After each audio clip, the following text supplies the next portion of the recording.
Good morning student, I am Lata Saxena, your Hindi teacher. We are starting 10th chapter बहादुर बेटा। बच्चों, ये एक ऐसे बच्चे की कहानी है जिसका नाम संदीप है, जो बाढ़ पीड़ितों की सहायता के दौरान अदम्य साहस का परिचय देता है। वह सहायता करते समय अपनी जान को भी जोखिम में डाल देता है। मंच पर एक साधारण से घर का कमरा है जिसमें माँ, मधुर और कुल्हार। शहर का हाल कितना ख़राब है।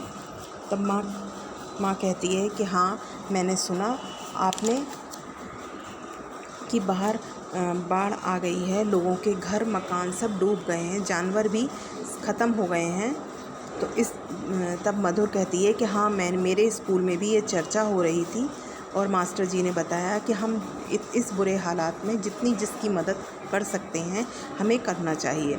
माँ और तभी मधुर और माँ दोनों ही कहती हैं कि संदीप अभी तक घर वापस नहीं आया। बाहर इतना माहौल ख़राब है और संदीप अभी तक घर पर वापस नहीं आया। तो मधुर कहता है कि माँ, तुम मुझे तो जाने से रोकती हो और देखो भैया तो सुबह ही चले गए हैं। तो वो कहती है कि हाँ, वो बड़ा है और मैं जानती हूँ कि वो ज़रूर किसी न किसी की मदद के लिए ही बाहर होगा, क्योंकि हमेशा वो अपने पिता की तरह लोगों की मदद ही करता रहता है। तो यही सारी, और फिर माँ अपने आप में ईश्वर से प्रार्थना करती है कि हे ईश्वर, मेरा बच्चा जहाँ भी हो आप उसकी मदद करें। तभी अचानक एक युवती घर में प्रवेश करती है और ये पूछती है, क्या ये संदीप का घर है।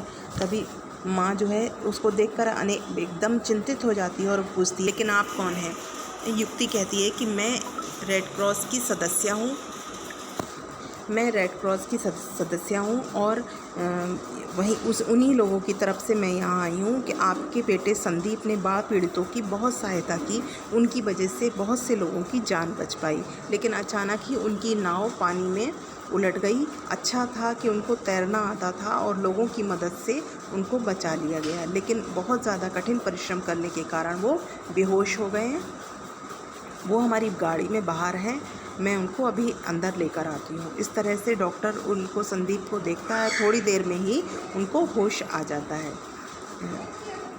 इस तरह से वो संदीप अपनी बहादुरी की वजह से उसने अनेक लोगों की जान बचाई। Thank you.